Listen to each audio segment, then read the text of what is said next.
Out on a desolate highway in the Australian outback, two patrol officers wait by the roadside, ready to ticket speeding vehicles. An old pickup truck drives past them. The radar clearly shows the vehicle is not speeding, but the two officers exchange a glance, then hit the gas and chase after it anyway, forcing the truck to stop. The driver rolls down the window with a friendly smile on his face. He introduces himself as Nick, a hunter who spends most of his time in the wilderness. Faced with the officer's baseless accusation, Mick remains polite, repeatedly apologizing and explaining himself. But the officers grow increasingly aggressive, their words filled with mockery and harassment. They not only issue Mick an outrageously expensive ticket, but also order him to leave the area immediately. Their tone is full of arrogance and disdain for outsiders. The smile slowly fades from Mick's face, and he quietly accepts the ticket. He watches as the officers drive away arrogantly. Only after their patrol car disappears at the end of the road does Mick slowly turn his head and look at the rifle resting in the passenger seat. Meanwhile, the two officers are still celebrating their behavior inside the car, completely unaware that danger is already closing in on them.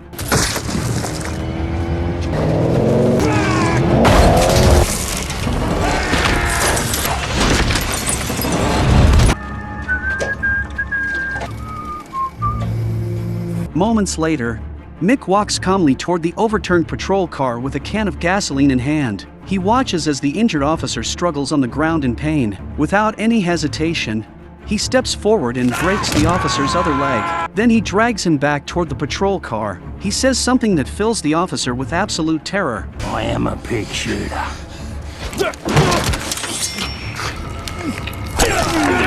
Then he forces him back into the vehicle. Next, he pours the entire can of gasoline over it. Mick stuffs the ticket into the officer's pocket. The officer continues to beg desperately. I can make the ticket go away, mate. I can make you go away. Flames quickly consume the entire patrol car, and this ruthless man is the very figure that countless backpackers fear in the Australian outback. The scene shifts. A German couple is hiking through Wolf Creek National Park. They witness the breathtaking sight of a massive meteor crater, but on their way back, no passing vehicles are willing to pick them up. As night slowly falls, they are left stranded in a remote wasteland with no cell signal at all. With no other choice, they set up a tent in an open area of the park.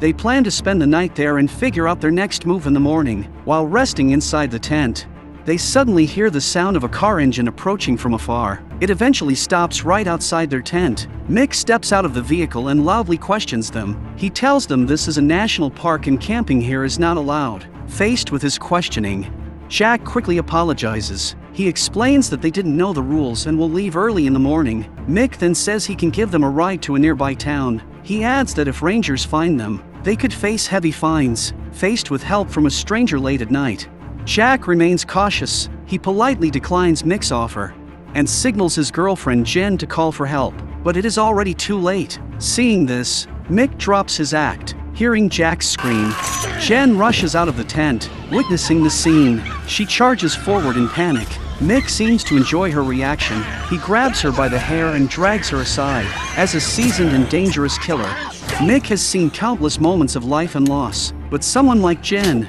willing to risk everything, is rare. At that moment, he develops the idea of keeping her for himself. Hey. Oh, look at that,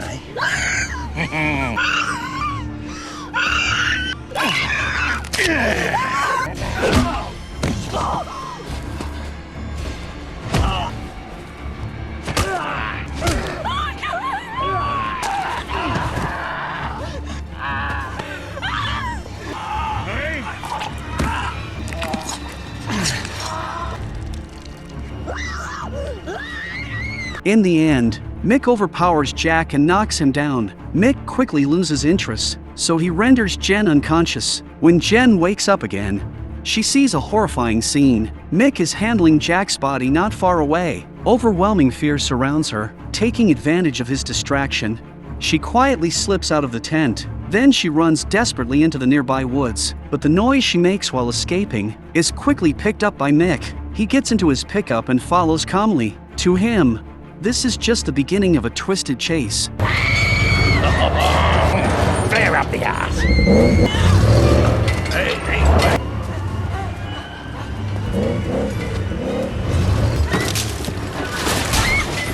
Clever bitch, eh?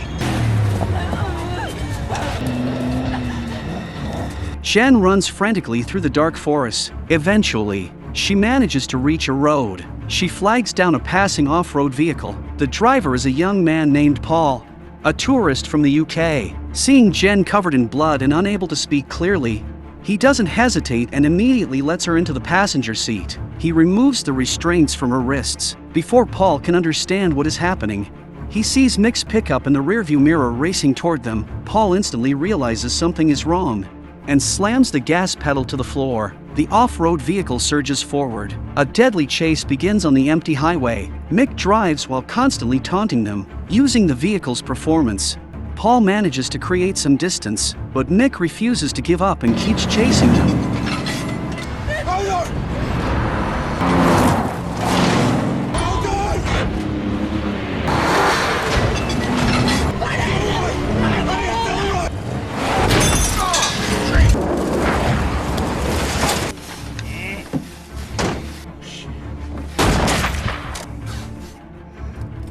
Looking at Jen beside him, Paul finally realizes that this is no ordinary criminal. This is someone far more dangerous. Seizing a brief moment, he accelerates and drives straight into the vast wilderness without looking back. Mick's pickup is heavily damaged from the earlier collision. For the moment, Paul manages to escape, but he feels no sense of relief. He drives through the wilderness for the entire night. At dawn, he finally stops on a hillside. Paul lays Jen to rest with his own hands, but when Paul returns to the highway, he realizes he is already completely lost. The fuel tank is nearly empty, and the car won't make it much farther. Just as Paul begins to fall into despair, a heavy truck appears in the distance. Paul waves frantically for help, and the truck comes to a stop in front of him.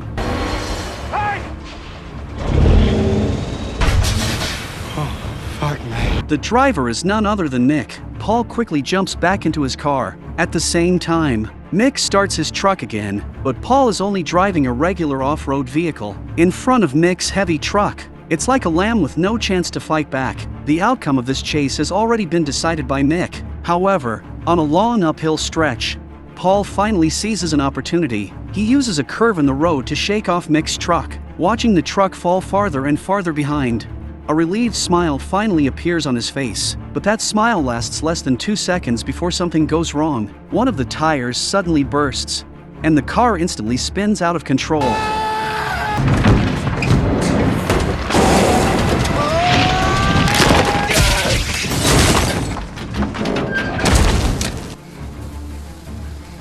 Fortunately, Paul survives with only minor injuries. He crawls out of the wrecked vehicle and shouts taunts toward Mick on the ridge above, but the next moment, he is overwhelmed with fear.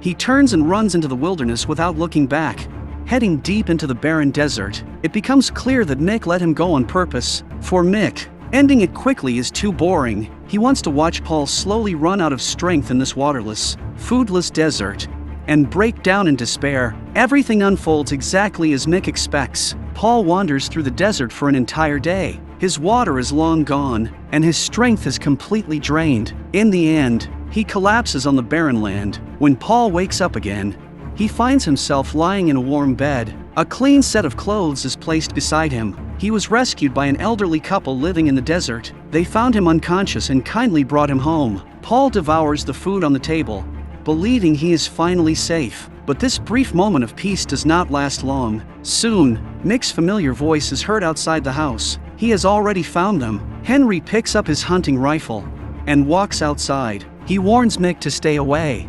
For a moment, Mick backs off, but they don't realize this man never gives up halfway. This short-lived rescue is only the beginning of a greater danger. Believing Mick has left, Henry lets his guard down, but the moment he puts the rifle back, something goes wrong.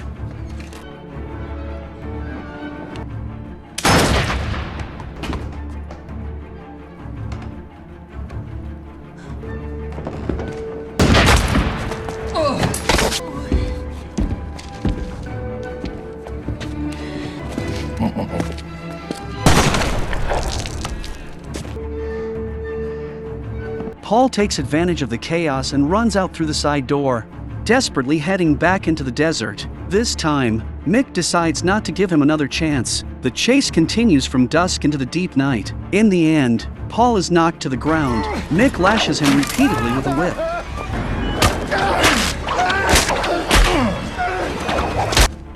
Just leave me alone. When Paul wakes up again, he finds himself tightly bound to a chair. The room is filled with all kinds of disturbing tools. At that moment, Mick slowly steps out of the darkness. Just as he is about to act, Paul suddenly starts singing an Australian nursery rhyme. Mick immediately becomes intrigued. He suggests they have a drink together, while Mick turns to get the alcohol. Paul quickly scans the room. His eyes land on a hammer on the table, but the cautious Mick only unties one of Paul's hands, just enough for him to hold a glass. After a few drinks, Mick suddenly proposes a deadly game. He will ask Paul 10 questions about Australia. If Paul answers 5 correctly, he can leave alive. But for every wrong answer, Paul will lose one finger. Since Paul is a top history student, he answers the first 2 questions perfectly. This both surprises and irritates Mick. But on the 3rd question, even though Paul gives the correct answer, Mick is still not satisfied. He never cared about the right answer. What he wants is to watch his victim struggle in pain. Ignoring Paul's resistance, Mick uses a cutting tool and injures one of his fingers. By the 4th question, Paul deliberately gives a wrong answer. He begs Mick to cut his left hand instead. Without much thought, Mick agrees. But Paul has already planned everything. He is trading one finger for the freedom of one hand. While Mick turns away again, Paul manages to grab the hammer from the table and places it within reach.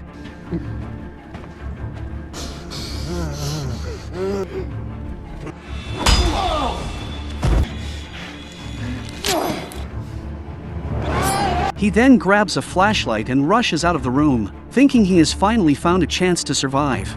He soon realizes something is wrong. He is inside a maze-like underground tunnel. On both sides of the tunnel lie numerous bodies. It's clear they all suffered terribly before. Paul's attention is drawn to a set of keys hanging on the wall. The next moment, he is startled and runs again. Finally, at the end of the tunnel, he sees sunlight shining in. But at that moment, Mick opens a cage in the basement.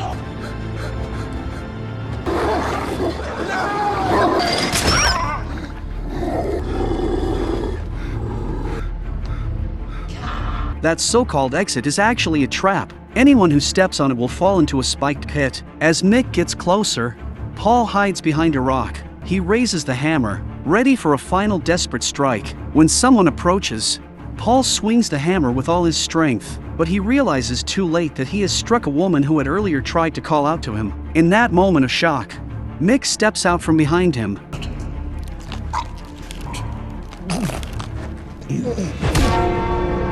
When Paul wakes up again, he finds himself lying naked in the middle of a small Australian town. His body is covered in blood. Beneath him is a note that reads, "Loser, he survived." But the experience has completely shattered his mind. And the real killer, Mick, remains at large. He continues to hunt anyone who enters his territory in the Australian outback. You help me.